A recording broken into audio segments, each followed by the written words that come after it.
Hi everybody, and welcome to our Aquarius pre-full moon webinar. It's a little earlier tonight. Usually it's 1 hour later because we have the full moon coming up quite soon, and we will have here from the Temple of Silence a broadcast for the exact full moon. And I've sent to everybody a little note in the chat box which tells you when that is. It starts at the peculiar time, 9:43 p.m. GMT, and there'll be a little introductory music and all that beforehand, instructions and so forth. And the exact time of the full moon here on the 3rd, many of you are having it also on the 4th, I think, would be 11:08 and 53 seconds GMT. So we'll have the pre-full moon and the exact full moon right in a row, maybe separated by about, separated by about an hour or so. Well, here we have the sign Aquarius, and it is the sign that is somehow very close to all of us because we are interested in the nature of the Aquarian age and moving into the Aquarian age together. Really, there's no other way for spiritual people to move in except together. And we have as well the sign being most associated with the spiritual hierarchy of the planet, the Great White Brotherhood, as it is called, the Great White Lodge. And our mantram, our spiritual mantram for Aquarius, water of life am I, poured forth for thirsty men. It's our ability to identify as energy and not as form, and to share that energy which we are in all places where need is demonstrated on our planet. We see here the 3 rulers in their appropriate colors. The Orthodox ruler is Uranus, 7th ray, violet. The esoteric ruler, Jupiter, 2nd ray, indigo. And we have the image of the moon, which really is the hierarchical ruler and tells us something about the ability to achieve the transfiguration, where there is an elevation of all the 3 lower vehicles, the physical, emotional, mental, into a higher state of vibration. And this can lead to the 3rd initiation, over which, interestingly, Aquarius often presides, along with Capricorn. Now, taking a look here, if I can just find it, yeah. Well, that's not the one I want. I want the banner. Here it is, yeah. No, I've had the banner. Yes. I want to look over here to the right, and a very interesting illustration by Joffre showing the circulation of energy, showing this circulation of the waters of life that the water bearer, under great difficulty and carrying a great burden, is dispensing. And we notice that it goes through all the 7 major chakras. The great thing about this sign is the factor of circulation, and it brings health to the entire body, whether it's the human body or the body of humanity or the planetary body. If there is the proper circulation in the right kind of proportion, then health can be guaranteed, and it shows that to be the case. It is a utopian sign. It represents a great idealism, even though it's not ruled by the 6th ray. It is associated with the archetype which must one day express itself within the lower 18 subplanes of the earth. You notice you have to journey through the jaws of death. I suppose this represents Saturn and Capricorn, in order to reach that utopia, that shining city on the hill, so to speak. Some of the great utopians, those who wrote utopias, were Aquarius, or had strong Aquarius in their chart. Sir Francis Bacon, he wrote The New Atlantis. It was going to be his vision of utopia. He was a double Aquarian, sun and ascendant. Then there was Sir Thomas More, strongly Aquarian in his nature, and maybe even Plato with his utopia and his vision of a body politic which served the needs of all. Perhaps there was a strong Aquarius in his chart as well. So in general, we see the elevation of all things out of the world of form, the lower 18 subplanes ruled by the moon, into the cosmic ethers, as it is called, into the higher 28 subplanes, which are ruled generically by the planet Uranus. And that's the place where the archetypes truly live. And Uranus and Aquarius are always taking us closer to the archetype and its fulfillment in the lower worlds. So that's a little bit, about the Jofra painting. And with Francis Donald has provided us with some beautiful images. Let's take a look at the first one here. It looks a lot like Kuan Yin, doesn't it? But this is his image of the water bearer holding the entire earth in benevolent hands and seeing to the sacralization of the earth. Let's see. He has said a few things about this, and so has the Tibetan, and so we'll look for that right here. The Aquarian archetype, he says. Let's see, I have too many of those funny little paragraph markers there. Okay, now they're finished. The great Aquarian archetype, the ultimate water carrier. Everyone alive today is touched by her hand, for the vessel she carries is now well within the influence of this great sign. And we all know that we're heading into a 2,500-year era of Aquarius, age of Aquarius, 2160, but sometimes the Tibetan calls it 2500, and also into a 25,000 year age of Aquarius, a great Platonic year. So the time of transformation is upon us. This is the soul awakening influence, and DK tells us here in The Destiny of the Nations, the water carrier, another name for the world server, and that's what we all try to be, singly and in our groups, is found in every land and in every great city. They work on all the different rays. They express many points of view. Their field of service is widely differing. There's the great variety of Aquarius, a sign of great mobility and variety. They all carry the picture containing the water of life, and they all emit the light in some degree throughout their environment. Under the law of service, the urn moves from the shoulder, where it's very difficult to carry, and you have the burden of service, into a position of perfect poise upon the head, and that is where service will eventually bring us. The great head center will pour out its beneficence upon everybody, and it is so perfectly balanced that it's no longer a burden. So we have to work our way there through service.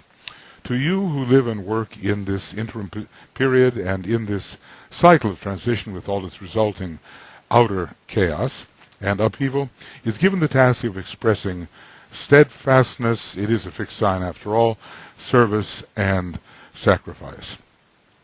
There are some interesting things said here. Jupiter is one of the rulers. The particular head center. See, there are head centers which are ruled by the different rays and correspond to the different signs, and they are perhaps interior to the head.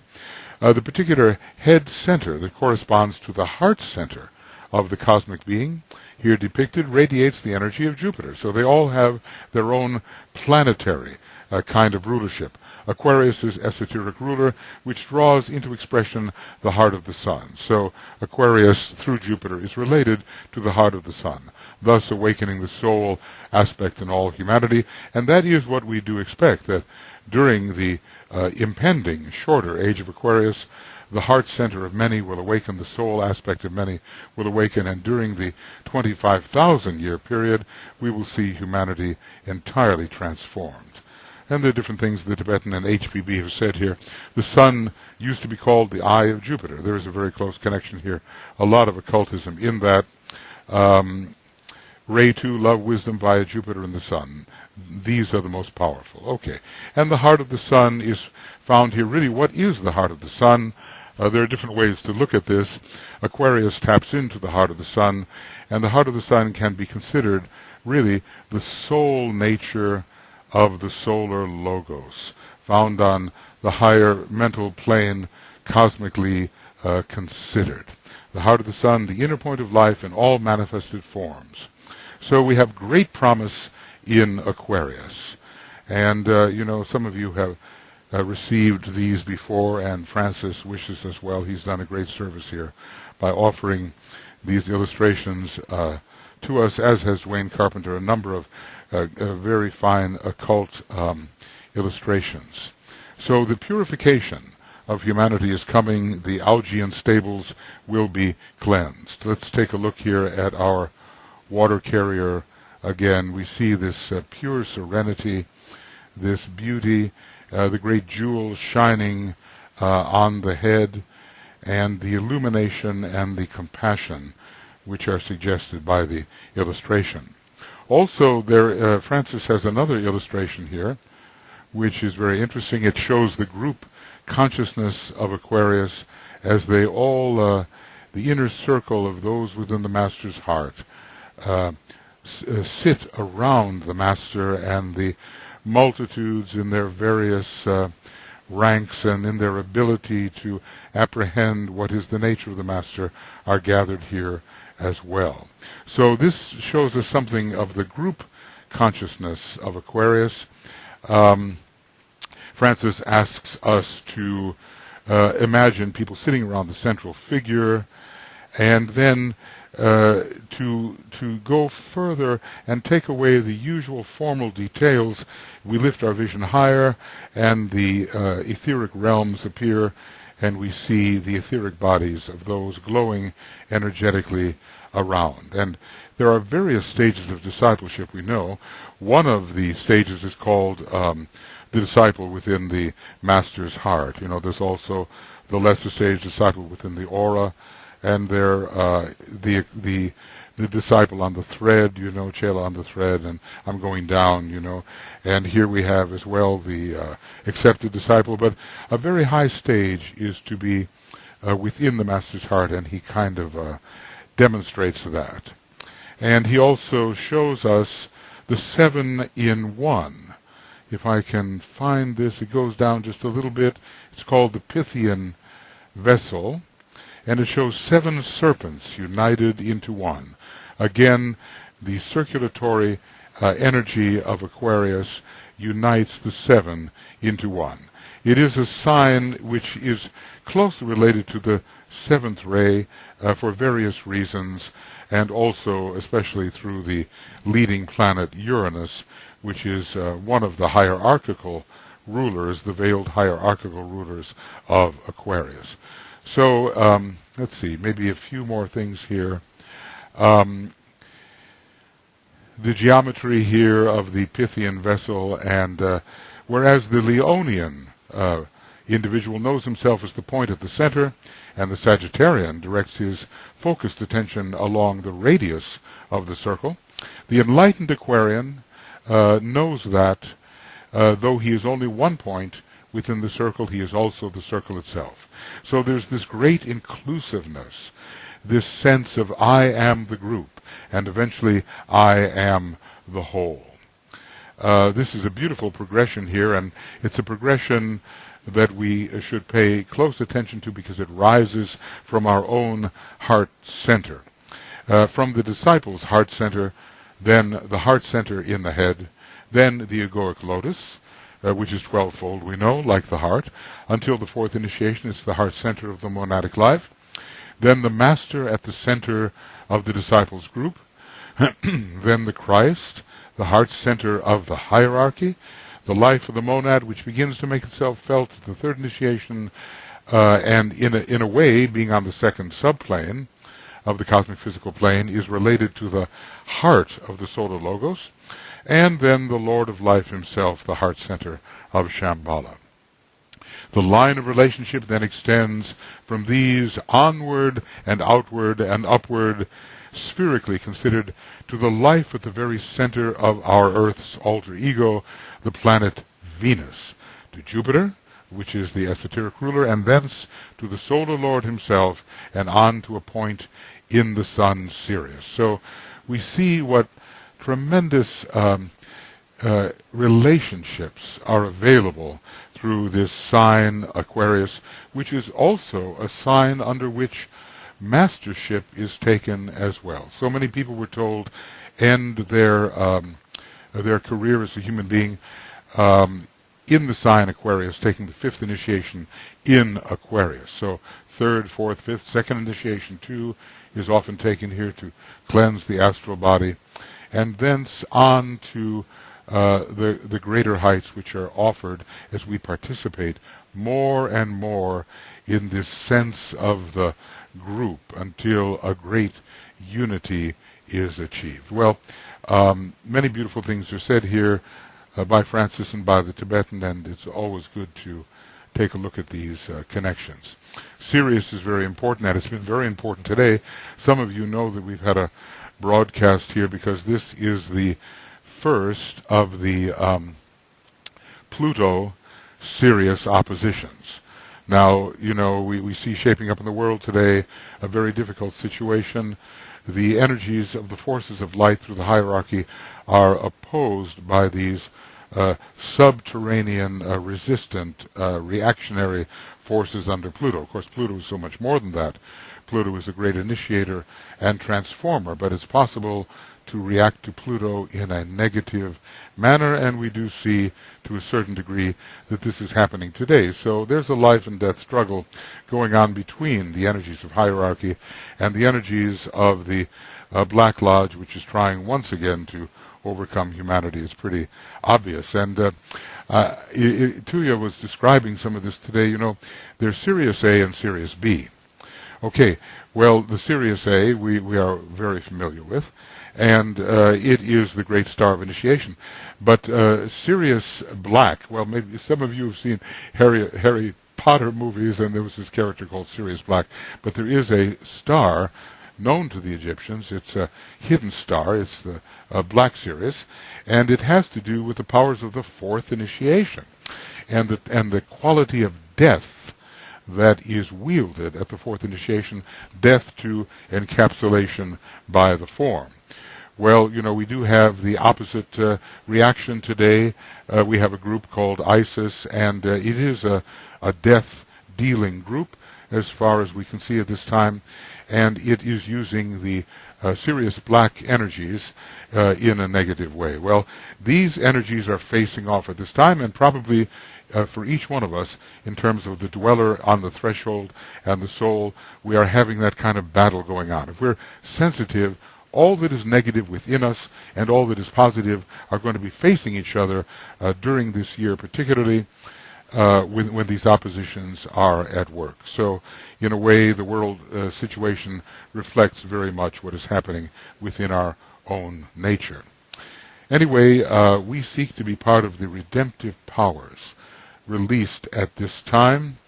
We seek to be the servers and the elevators, the burden carriers for the race of humanity, and to bring humanity closer to its first initiation. Okay, friends, now maybe that's enough said as a preamble, and we can begin to enter into meditation. There's a goodly number of us here. 95, that's a good number, and if you're over 100, unfortunately, GoToWebinar won't allow you on. So we seem to be stopping just short of the point where people would get bumped off the program. So I'm very happy to see you all here. And now, I think it's time, to begin our meditation. We are, I would say, about 11:43, 1:43. We're about 4.5 hours from the exact time of the full moon itself. Okay, friends.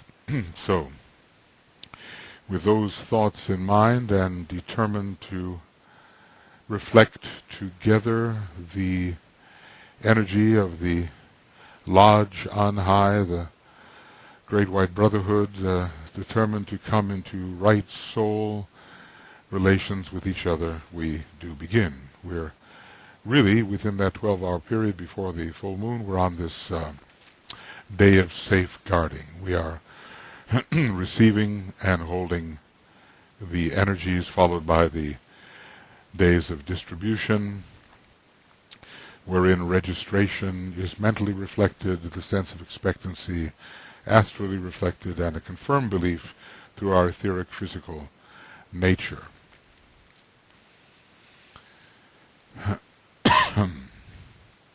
So, we're all over the world here, at least in our physical natures and environments, but really time and space as we normally conceive them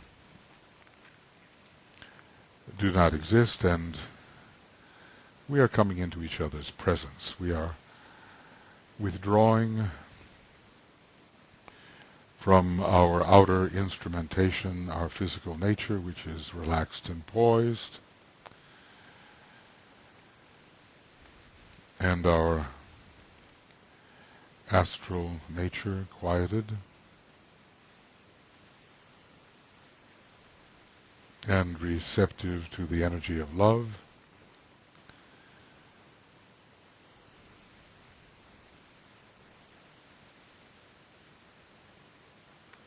and our mental nature focused and able to receive the light of the soul. And we are the soul in incarnation. We have this instrumentation, but we are really a unit of being, consciousness,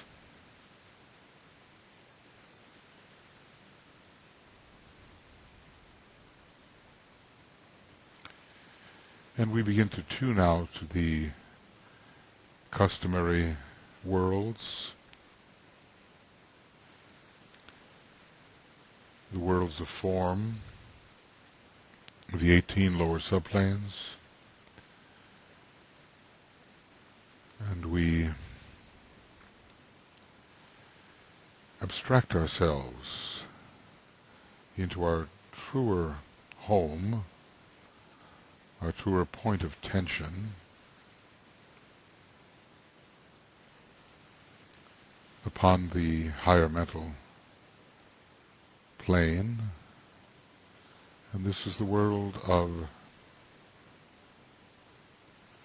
spiritual light, spiritual love,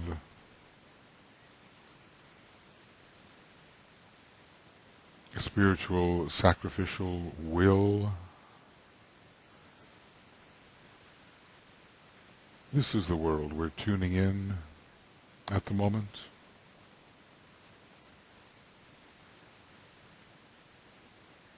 And together we are sharing the perception of this more subtle world.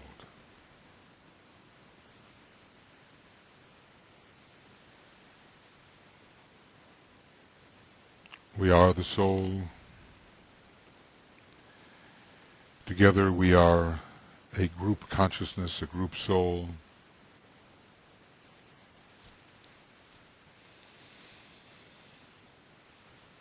And we get the sense, really, of our communion. Aquarius, a great sign of communion, where the water of life circulates through all of us, and we learn the meaning of sharing,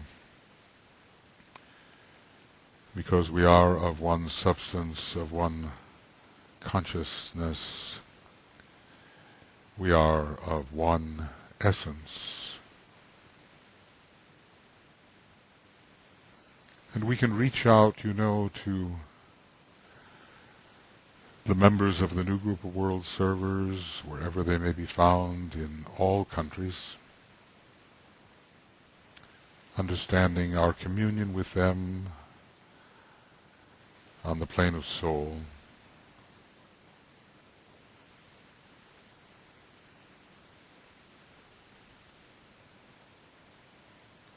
trying to touch all men and women of goodwill in their soul nature, and they are in their millions.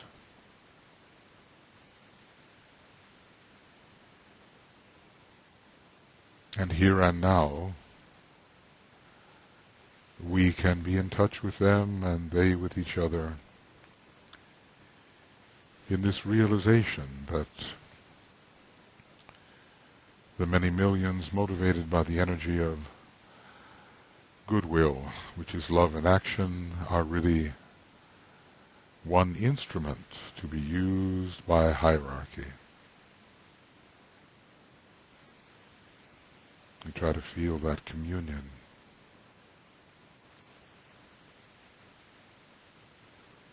Which cuts through all circumstance and apparent barriers. On the inner planes we are one instrument. And then, of course, all of humanity, one soul. Those who are in the body, those who are not carrying a physical body at this time, all here, all together. The one soul of humanity.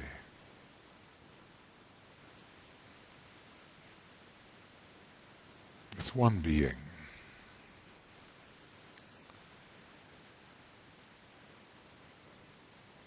And the good and the bad, of course, it's all here, but essentially in the realm of soul, it's all one being.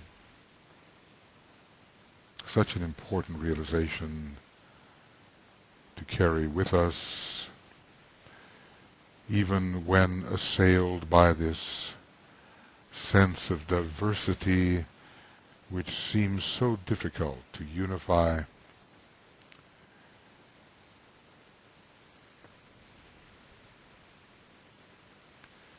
It's one being. And then we can truly say, when thinking of humanity in this way, it's not my soul or thy soul. We no longer use that thought. I am the soul in which all souls are fused. And then that great second ray mantram, naught is but me. The capital Me, one being. Naught is but me.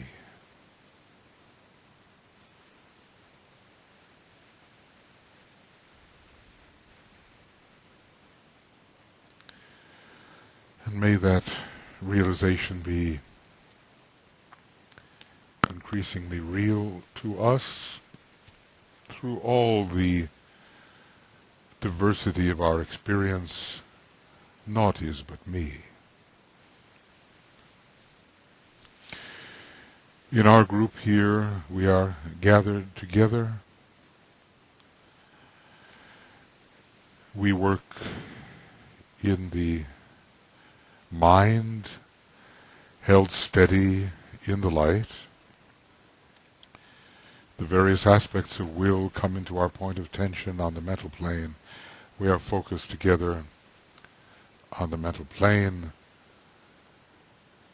We strengthen that point of tension as a foundation for building the bridge to the higher worlds. So the various aspects of the will come through to us individually and in our group nature, the will to initiate of the first ray, the will to unify of the second ray, very important for our work.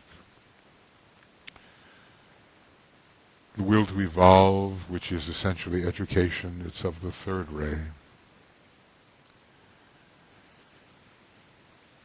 The will to harmonize, so important in a fragmented world, that will of the fourth ray. The will to act of the fifth ray. Master the realms of form. The will to cause of the sixth ray. Great ideas are the causes of things as they slowly manifest, working out the archetype. And the will to expression. Seventh ray. Together we are animated by these aspects of the will as we hold the group mind steady in the light, the many mental units creating one mental unit of the group. We want to reach into the higher worlds together via this bridge of light, this antakarana, this rainbow bridge, drawing up all the personality energies into that point of tension on the mental plane, and from there visualizing each of us the bridge of two colors, the color of our soul ray, the color of our personality ray, or use the color indigo if we're not sure.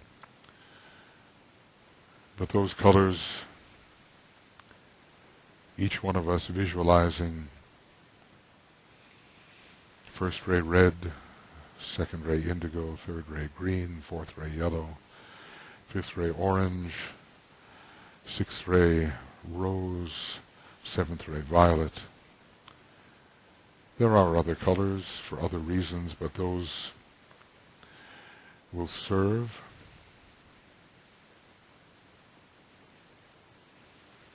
Spend a moment with the colors and qualities of your particular rainbow bridge, built from the tiny mental unit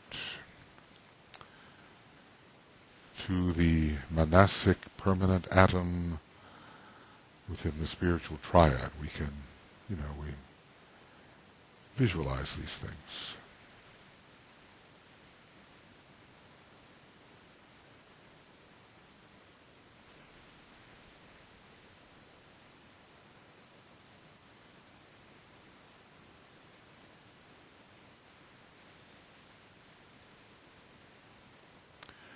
It's all a question of attunement,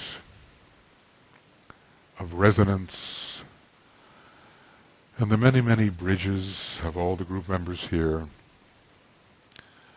about 100 of us now. The many, many bridges form one multicolored bridge. You can imagine it cone-like, reaching up through the permanent atoms of the spiritual triad to the blue-white diamond, by means of which we can visualize the spirit aspect itself, like a cone, a funnel, or inward to the center of a circle or a sphere, however you choose.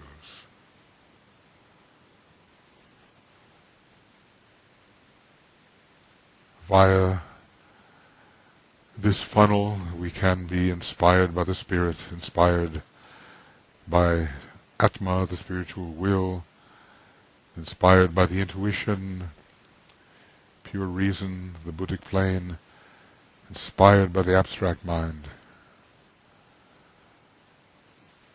So together at a point of focus, with that mind held steady in the light, we will project across the multicolored rainbow group bridge via the second ray word of power, a beam of light reaching all the way to the spirit itself, to the monadic aspect. I see the greatest light, and there it is that the unfettered enlightenment of Shambhala can, in some small measure, be touched. So I'll use the note G, the second ray note. Outwardly we will sound the Om 3 times. Inwardly we will say to ourselves, I see the greatest light.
We sustain this alignment. It will mean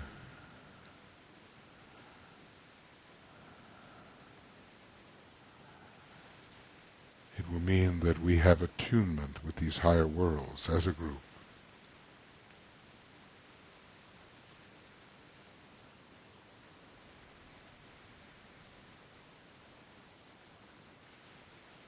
It will mean that we have some access to the worlds in which the masters habitually focus.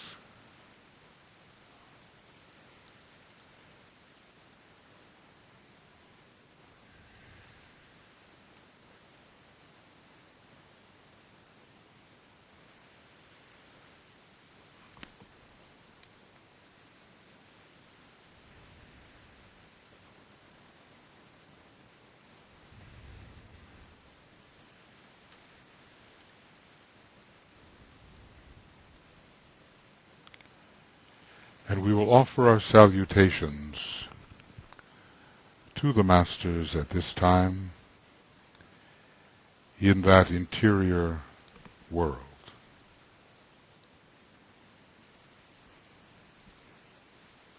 It's not so much an act of devotion as it is an act of solidarity, standing in co-creatorship with the Masters of the Wisdom. Usually we cannot penetrate into their world, or it's a very rare experience. But now we, having built, at least imaginatively, our group Antakarana, we offer our salutations to them and stand with solidarity in their efforts to see the divine plan working out.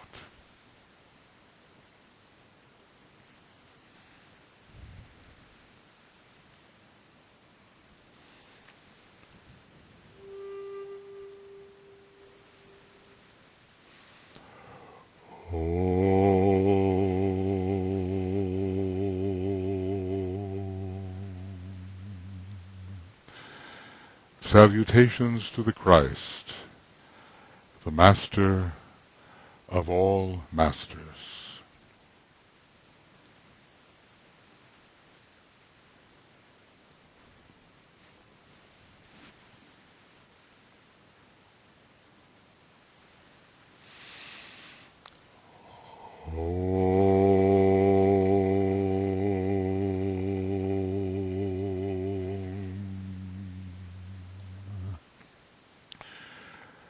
Salutations to the triangle of masters with whom we most closely work.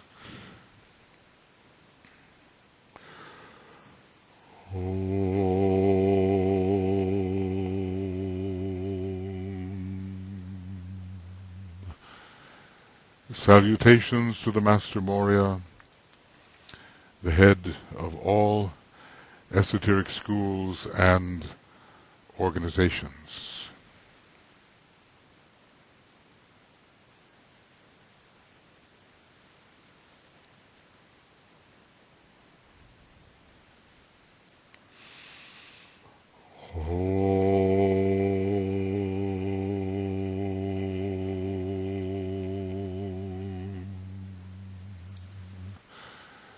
Salutations to the Master Kutumi, the coming Christ of the age of Capricorn, and the one whose ashram is specifically focused on the reappearance of the Christ, the present Christ, the Lord Maitreya.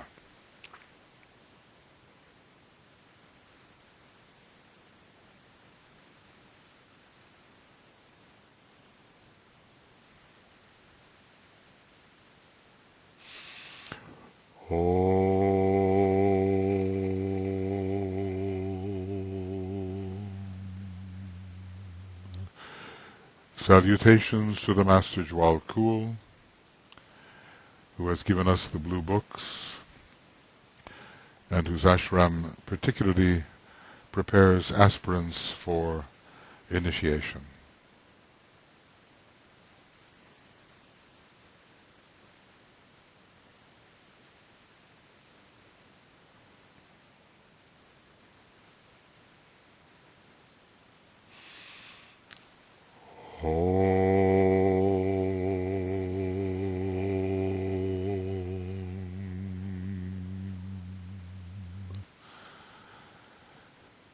Salutations to your own Master as you know him to be or conceive him to be.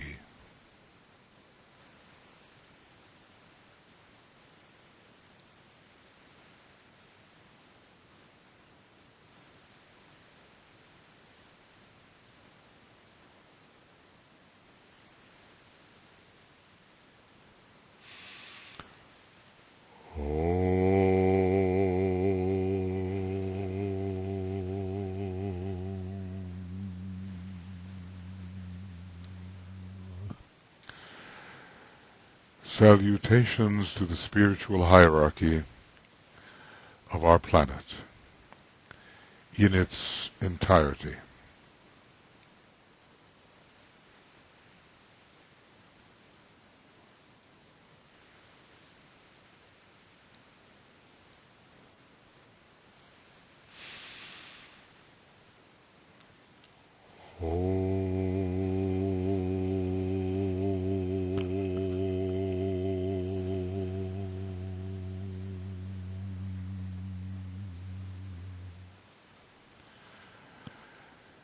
And we raise our thought to Shambhala, the center where the will of God is known, and with deepest reverence and in all humility attempt, identified as a group soul, to attune to the presence of Sanat Kumara, the Lord of the world, standing at the center of Shambhala.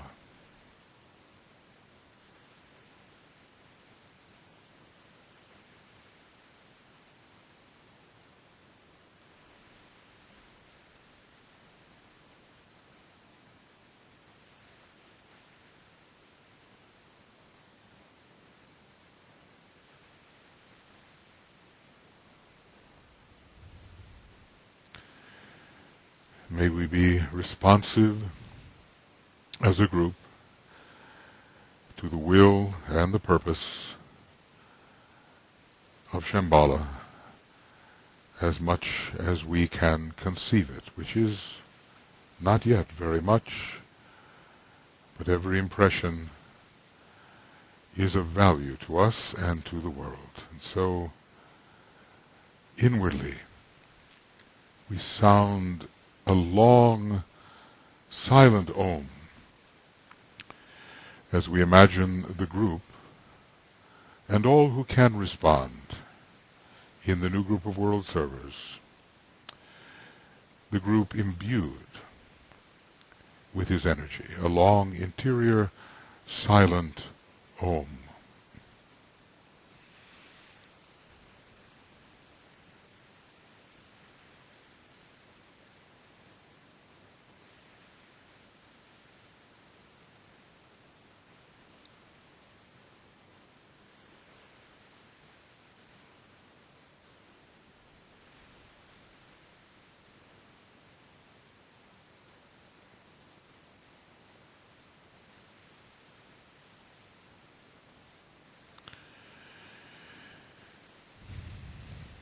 Now, working imaginatively with hierarchy, attuned to the highest levels of our energy system that we can at least imagine, we imagine that we all come together in a single point. The point has really no spatial dimension. It has no temporal dimension. It is here, now. And we are together at this point, fused in essence, fused in consciousness, and before us we see the stream, the path of golden light, leading in the far distance into the heart of the indigo sun.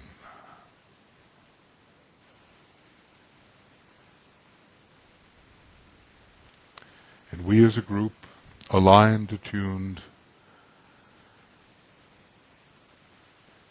move with the path, hovering as it were above the path, as the golden path shortens and shortens, leading into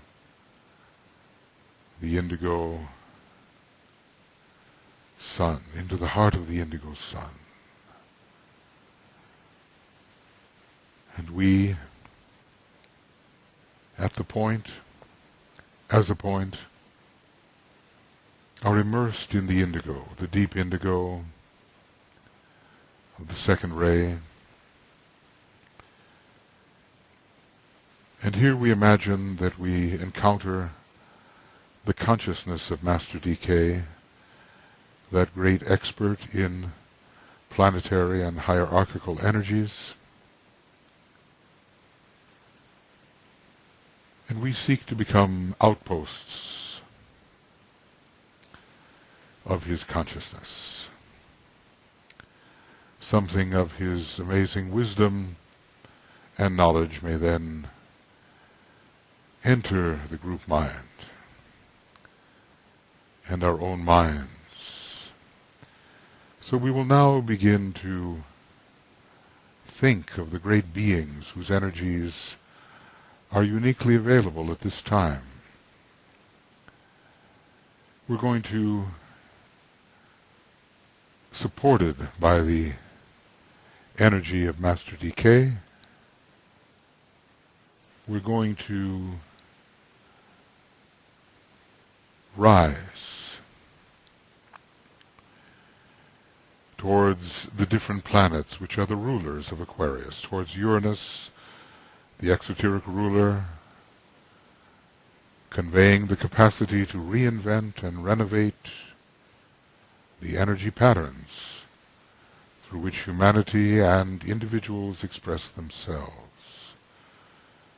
changing all relationships, archetypalizing relationship.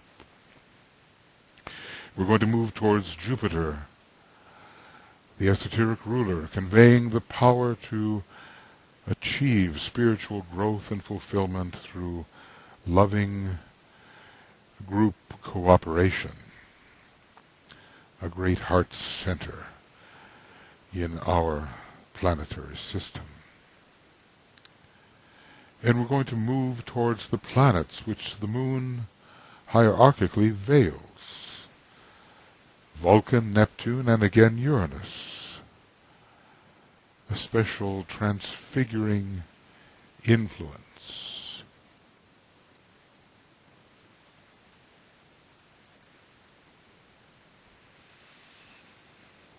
The moon veiling Vulcan, rendering the etheric body a strong and fit instrument for soul expression. The moon veiling Neptune, suffusing the emotional body with the Buddhic principle of love. And the moon hierarchically veiling Uranus, transforming the mind as ordinarily used into occult mind. These energies are now powerfully present.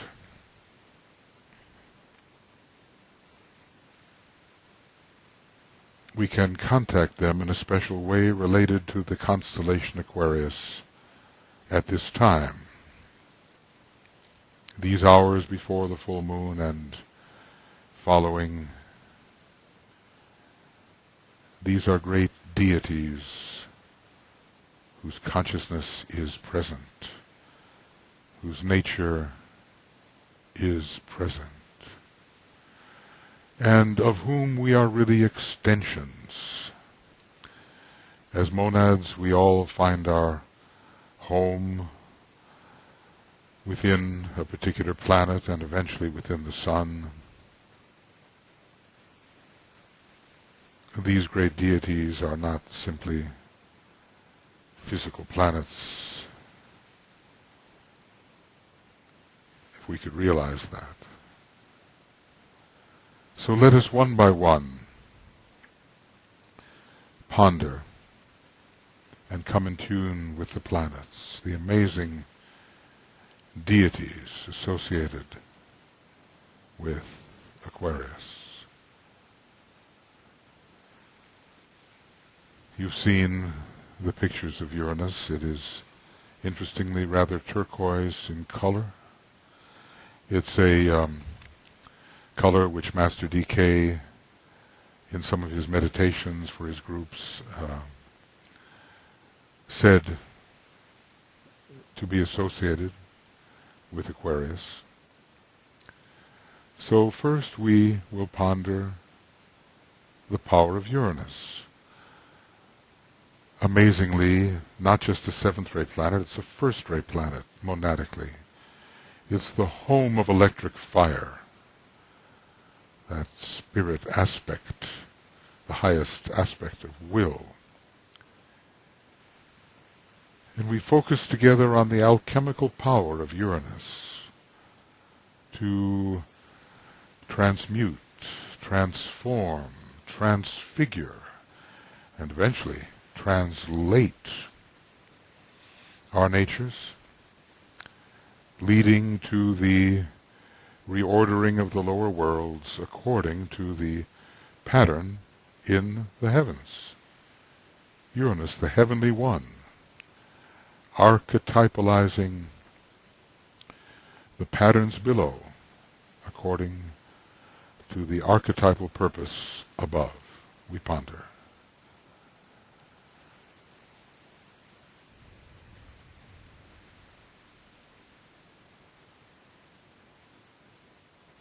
Life repatterning, life changing.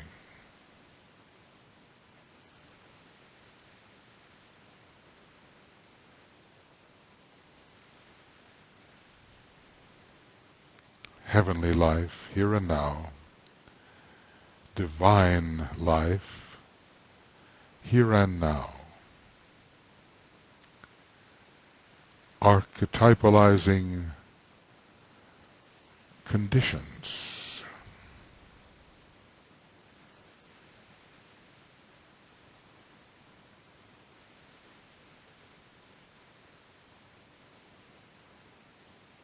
We all want to change for the better,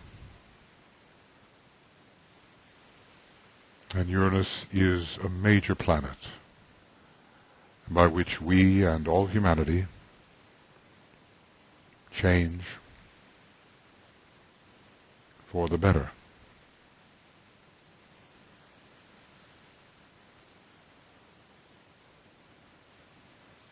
Until we really are made in the image of God and are manifesting that image through our form.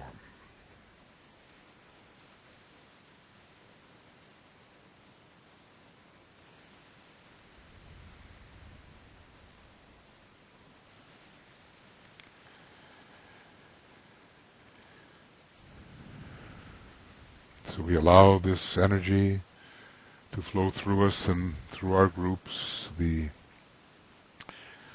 steady stream of the violet energy, at least in the seventh ray aspect.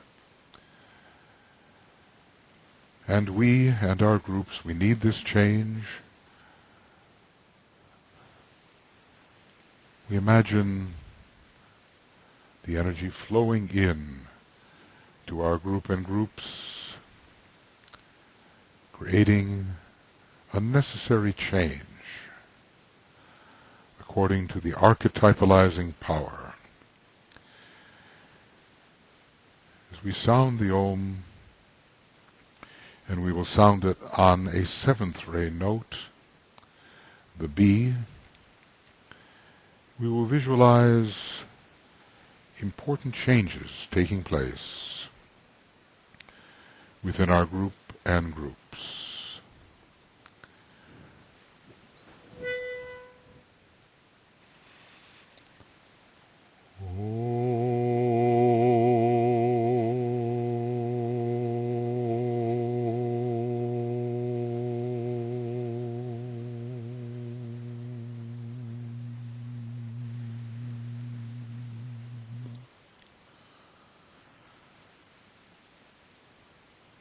The livingness of Uranus, the vibrancy of Uranus. When forms are archetypalized, they live. We want to bring that life of the cosmic ethers right down into our everyday patterns of living, so that we live according to the right patterns, the archetypal patterns.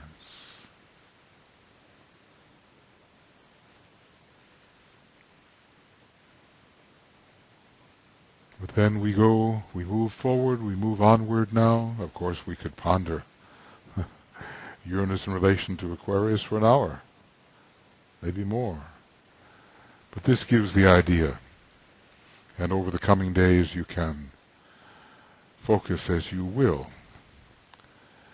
on these potencies which are to be worked into the substance of humanity. So we move on to the esoteric ruler, great Jupiter, maybe the most important planet in our system, or at least the one most like our solar logos. Almost a star, really. So this power of Jupiter to bestow the fullness of group consciousness and group love. It enlarges and unfolds the group causal body, the group soul, building that group soul and completing the realization of group soul. So many things Jupiter is, of course. These are just a few Jupiter in Aquarius, the conveyor of life more abundant.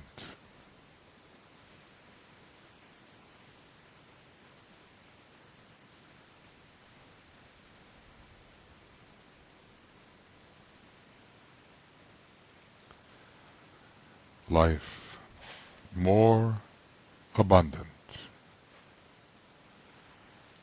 coming from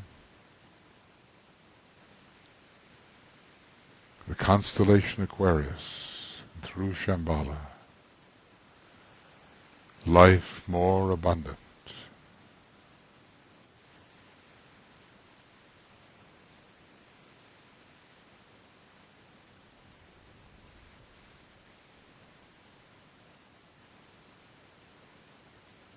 We all want to grow, we all want to enlarge, we all want to fulfill ourselves monadically. Jupiter, the ruler of the monadic plane, and that amazing, inconceivable, really, to us, fullness of life, which is known in the monad. From monad to soul, and into fulfillment, right here and now, for all human beings in the lower worlds. So let us imagine this beautiful indigo nature of Jupiter, some say royal blue, it's a blue, pouring into our group and groups, being vitalized by Jupiter, imbued by its qualities, achieving some sort of transformation in our group and groups and in humanity. I'll use a second ray note, a G, and as we sound it, we see the changes taking place.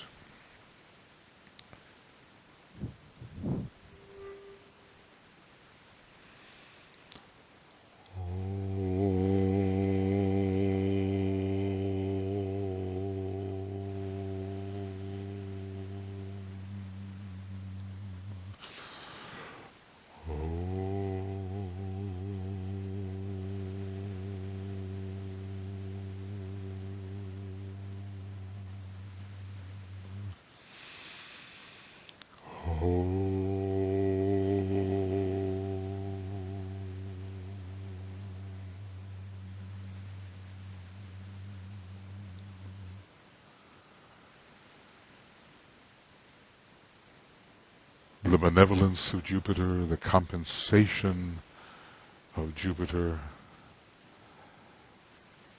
the transcending of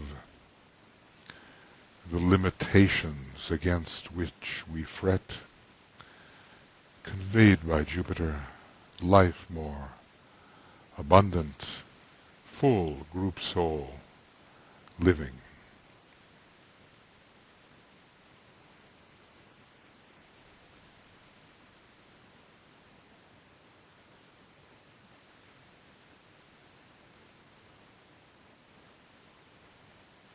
And finally, we move on to the possibility of transfiguration. The moon, we are told, is not really a source of energy, but it is a veil, and it is covering the three planets, Vulcan, Neptune, and Uranus, in relation to the physical, astral, and mental planes. So, when we think of the hierarchical moon, we really think of the hidden planet Vulcan, the beautiful transcendent blue planet Neptune, and of course electric Uranus, leading to the transfiguration of the human personality and eventually the transfiguration of the personality of humanity. Vulcan, the radiance of the etheric physical atoms. Neptune, transcendent love in the astral body and beyond, Buddhic and monadic, and Uranus, the occult brilliance in the mental body. So we ponder what can be this transfigured personality. We're not there yet, and certainly humanity isn't. But what could it be if the three influences reform our three vehicles: Vulcan, Neptune, and Uranus?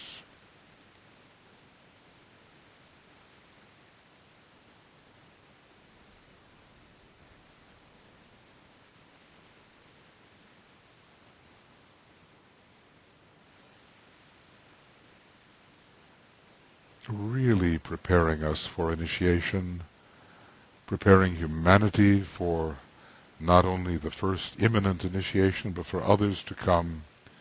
These three planets transforming the lunar realm, which over the millions of years has given us, as a soul, so much difficulty, but now transformed, elevated into usefulness by the highest aspects of our nature.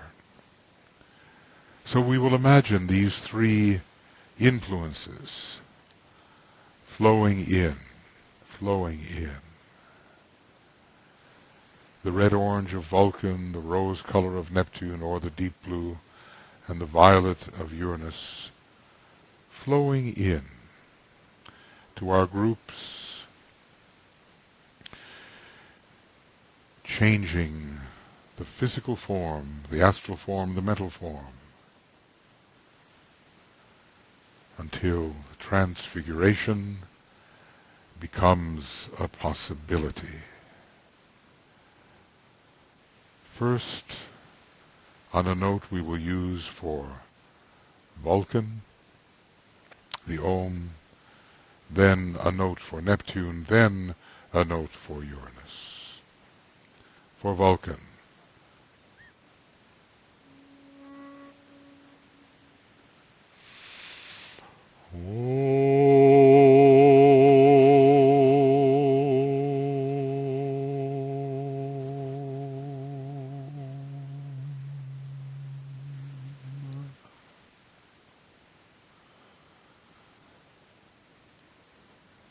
for Neptune,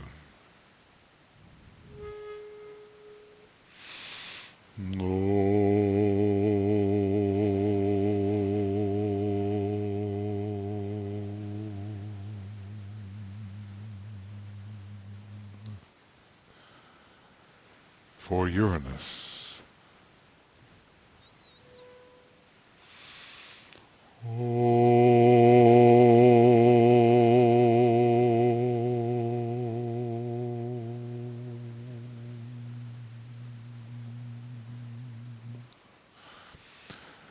the red-orange, the rose, the violet, changing our personality nature entirely. And one day we will respond, all of us, to these hierarchical rulers. And so, from Uranus to Jupiter, to Vulcan, Neptune, and Uranus again, we move on towards the sun, towards the heart of the sun, the great second ray logos, our blue logos, whose soul nature is the second ray, whose personality nature at this time is also the second ray. It's the energy of the heart of the sun, the God of love, wisdom, pouring through all the planets, and to our planet through Shambhala hierarchy, through every monad, every soul. Our God is a consuming fire of love. And we are all within this sea of love. The most important thing in our solar system love, wisdom, the great indigo ray, more important for us than any other ray, all other rays being sub-rays of the solar god of love, wisdom. We are all, as monads, finding our place within the sun.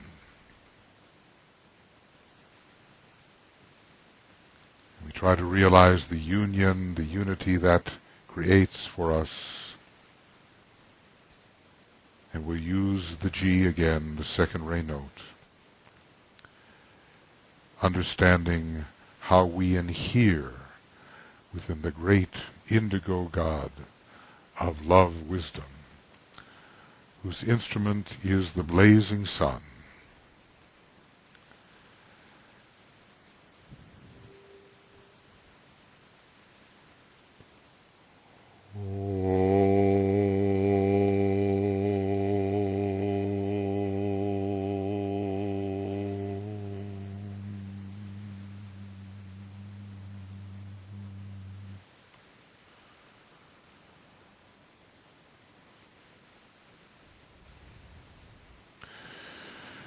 We are that which finds its home within the sun, as the Tibetan says.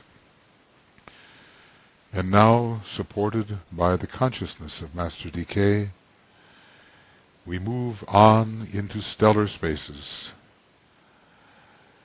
towards the great constellation Aquarius, the water-bearer.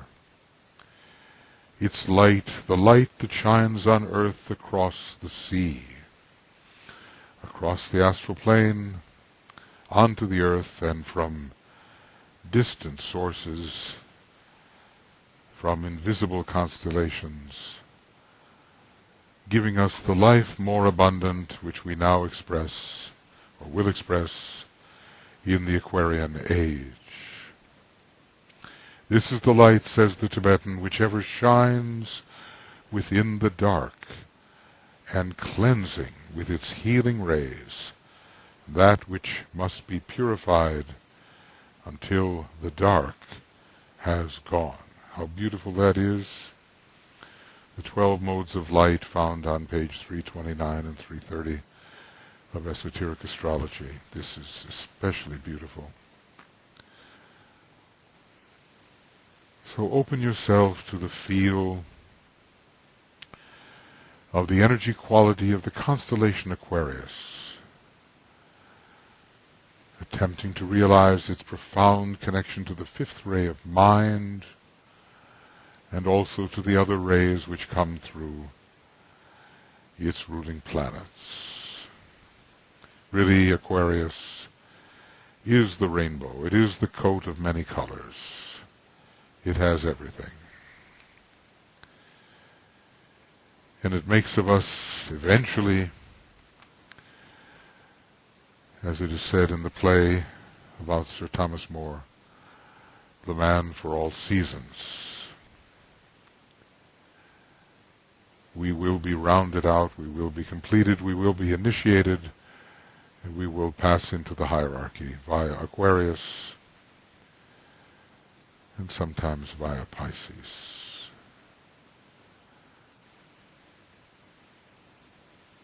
These stars so far away, apparently far, are great sources of energy to us right now. And we ponder deeply now on the familiar mantra for Aquarius. You know it well, but it has to be applied to our life as energy beings. Water of life am I,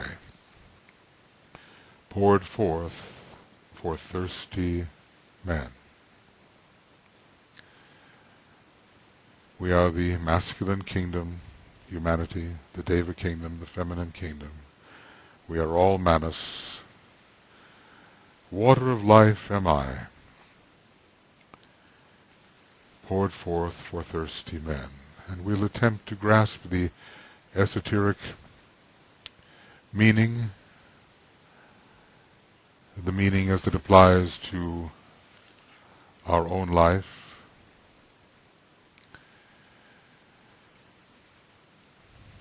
and to the life of our groups. We want to be the kind of server, individually and in our groups, that this great mantra indicates. Water of life am I, poured forth for thirsty men. And we will ponder.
Whatever we have within us, whatever abundance we have achieved, it is not for ourselves alone. It is to be poured forth, these living energies which can elevate our fellow human beings.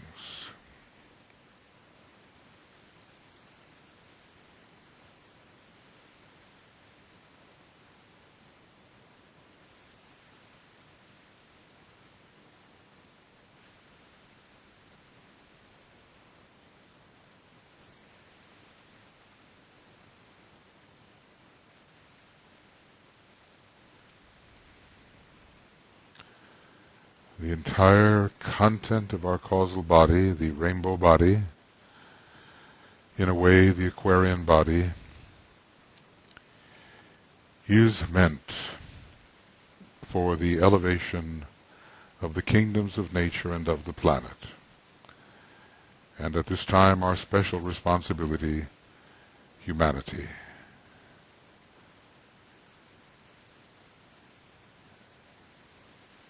The Christ said, "It is better to give than to receive," and this is the great sign of giving. Life more abundant, or whatever abundance we have, whatever we have, it's really for others, who in fact are ourselves anyway. Water of life am I, poured forth for thirsty men.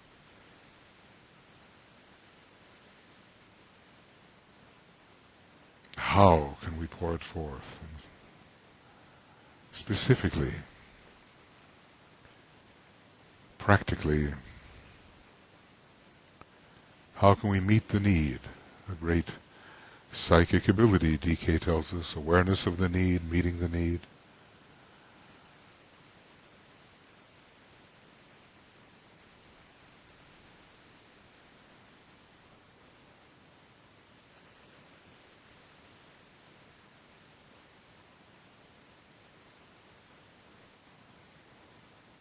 Water of life am I, the great energies of the cosmic ethers, really, coming from the monad and the spiritual triad and through the soul and into our personality nature, all poured forth for those who are still growing, such as we are.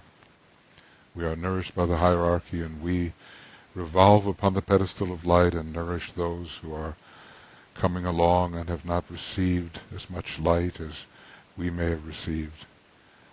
It's a great chain of transmission pouring forth. Ponder, ponder how you can become an energy unit which basically is a pouring forth for the helping and the aiding of all those who thirst after the light, love, and power of life. Pouring forth.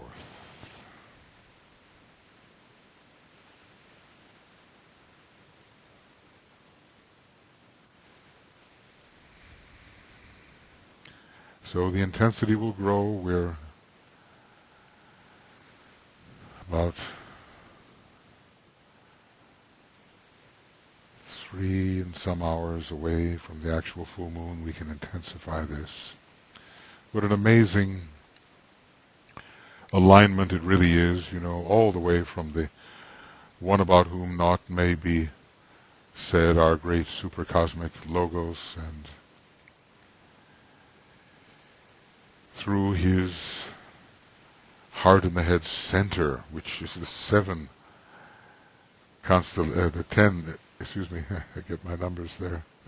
12 constellations of our zodiac, and Aquarius is one of those in the heart of the head, and it pours through. It's got a connection with the great fifth ray center. It comes into our 7 solar systems.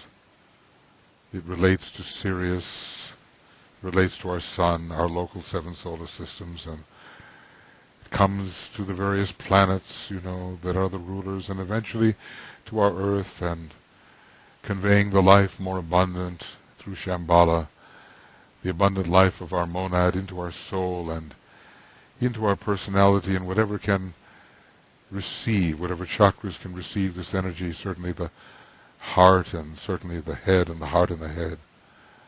A great flowing of life-giving energy. The energy of life itself, by which we can all be stimulated into new livingness. That is the possibility, that is for many the reality, and that may be for us increasingly the reality. We live in this flow of energy. And we are energy itself, and we are flowing energy, and we are abundant energy, and we are energy which pours itself out for others, but there is only oneself anyway. And the more we pour forth, the more our little self realizes the abundance. So in this flow of abundance, these rays, these energies, try to realize some place on the earth, some place within humanity, some place where abundant life is needed, where the cleansing energies, the purifying energies of Aquarius and all its rays and sub-rulers, where there is the need. Focus on that, on the need.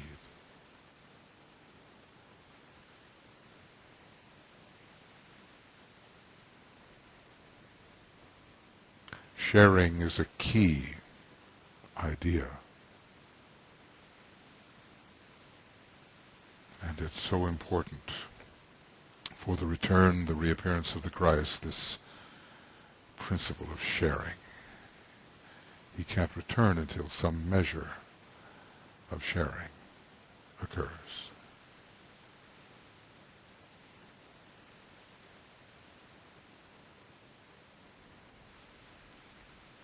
So we're going to sound the Om 3 times and visualize the energy of Aquarius pouring into that trouble spot or that difficulty which you have isolated, and let's watch in our imagination improvement occurring.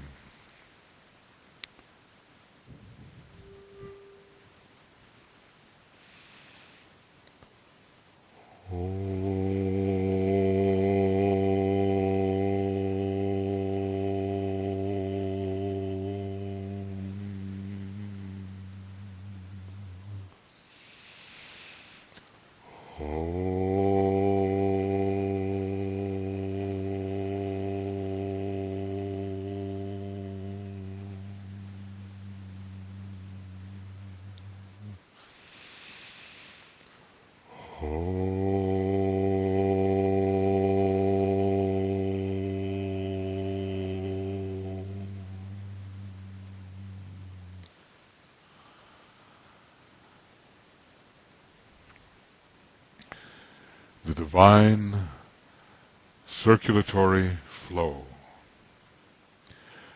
Aquarius, the divine circulatory flow. Re-establish that. Heal humanity. And may all areas that need to be touched and stimulated by the energy of life be reached. And so now, friends, we're just about there. We're going to sound together the great invocation. Let's see. Well, we'll just do it. And we will imagine the light, love, and power that the invocation calls for, healing the human race. So, the great invocation, together. From the point of light within the mind of God, let light stream forth into the minds of men. Let light descend on earth.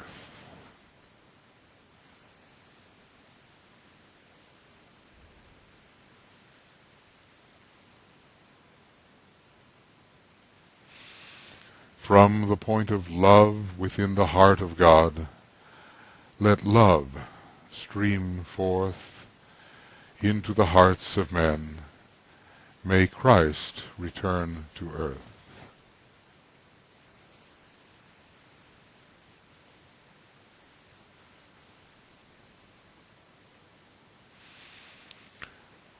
From the center where the will of God is known, let purpose guide the little wills of men, the purpose which the masters know and serve.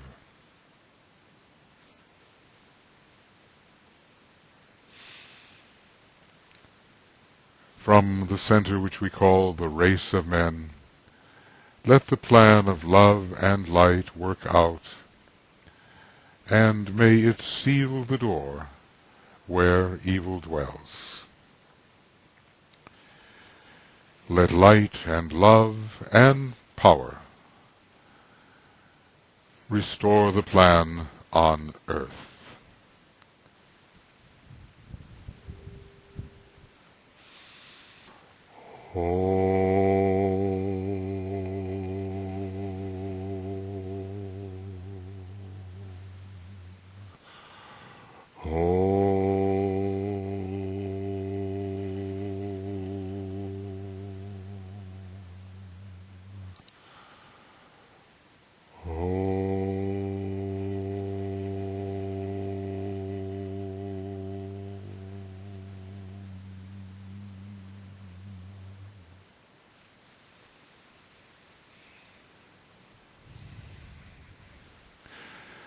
So friends, the energy of Aquarius is intensifying over the next 3 hours or so.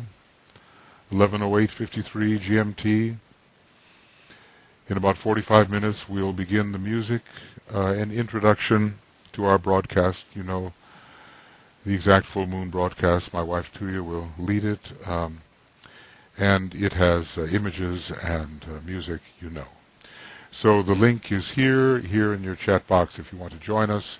I want to thank all of you for coming here today for the pre-full moon webinar with its particularly astrological influence, emphasis, and we look forward, for those of you who don't have your own full moon event that you are responsible for or attending, then we look forward to seeing you in another hour or so.